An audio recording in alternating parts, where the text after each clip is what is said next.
মধ্যমগ্রাম থানার অন্তর্গত পশ্চিম চণ্ডীগড়ে গ্যাস সরবরাহ নিয়ে দীর্ঘদিনের অভিযোগে ফুঁসছে স্থানীয়রা। গ্রাহকদের দাবি, প্রতিবার গ্যাস ডেলিভারি দেওয়ার পর সিলিন্ডারে 1.5 থেকে 2 কেজি পর্যন্ত গ্যাস কম পাওয়া যাচ্ছে। ডেলিভারি বয় সিলিন্ডার নিয়ে এলে মাপার সময়ও গ্যাসের পরিমাণ কম পাওয়া গিয়েছে। এই নিয়ে ক্ষুব্ধ স্থানীয় বাসিন্দারা ডেলিভারি বয়কে আটকে বিক্ষোভ শুরু করেন। এছাড়া অভিযোগ, চড়া দামে ডেলিভারি বয়ের কাছ থেকে গ্যাসের পাইপ কিনতে বাধ্য করা হয়, না হলে সরবরাহ বন্ধের হুমকিও দেওয়া হয়। খবর পেয়ে ঘটনাস্থলে পৌঁছায় মধ্যমগ্রাম থানার পুলিশ ও গ্যাস সংস্থার কর্মীরা, কিন্তু ক্ষুব্ধ জনতা তাদের আটকে রেখে বিক্ষোভ চালিয়ে যায়। স্থানীয়দের দাবি, এই প্রতারণার বিষয়ে কঠোর পদক্ষেপ নেওয়া হোক। গ্যাস সংস্থার বিরুদ্ধে তদন্তের আশ্বাস দিয়েছে পুলিশ। এই ঘটনায় এলাকায় তীব্র উত্তেজনা ছড়িয়েছে।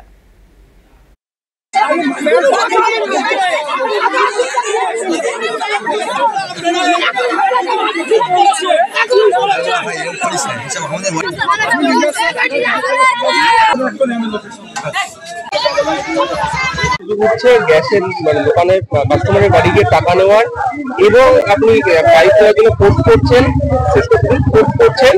এবং কাস্টমার যদি জানতে চায় সেক্ষেত্রে আপনি গ্যাস লাইন বন্ধ করে দেওয়ার কথা হুমকিও দিচ্ছেন। কি বলবেন?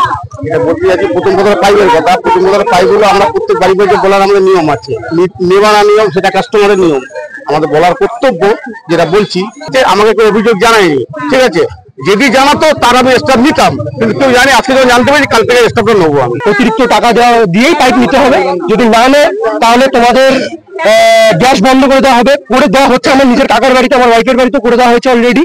প্লাস টাকা দিতে হবে, ফোর্স করা হয়। ডেলিভারি বয় বলছে আমি কিছু জানি না, আমি কিছু করিনি। তার উপরে দিনেশ ডিস্ট্রিবিউটর, সে বলছে আমি চুরি করিনি, কোম্পানি। তার মানে কি মেন চুরি কোথা থেকে হচ্ছে? Shankar gas distributor. ওরা দুজনই স্বীকার করেছে। পাইপের কারণে আমার সেই গ্যাসটা আটকে রাখছে, বলছে পাইপ নিতে হবে তারপরে গ্যাসটা পাবে। আজকে এই গ্যাস 1.5 কেজি গ্যাস কম দিছে, সেটা নিয়ে একমাত্র অশান্তি। কে অন্যায় করেছে সেটা আমরা অবশ্যই করবো এবং তাকে তার যথোপযুক্ত শাস্তি আমরা দেবো। মেন কথা হচ্ছে এনারা আমাদের কিছুটা সহযোগিতা করতে হবে। ওনারা একটা অন্যায় কাজ ধরেছেন, আপনি দেখেছেন গ্যাস না এখন আমি তো এইমাত্র এলাম।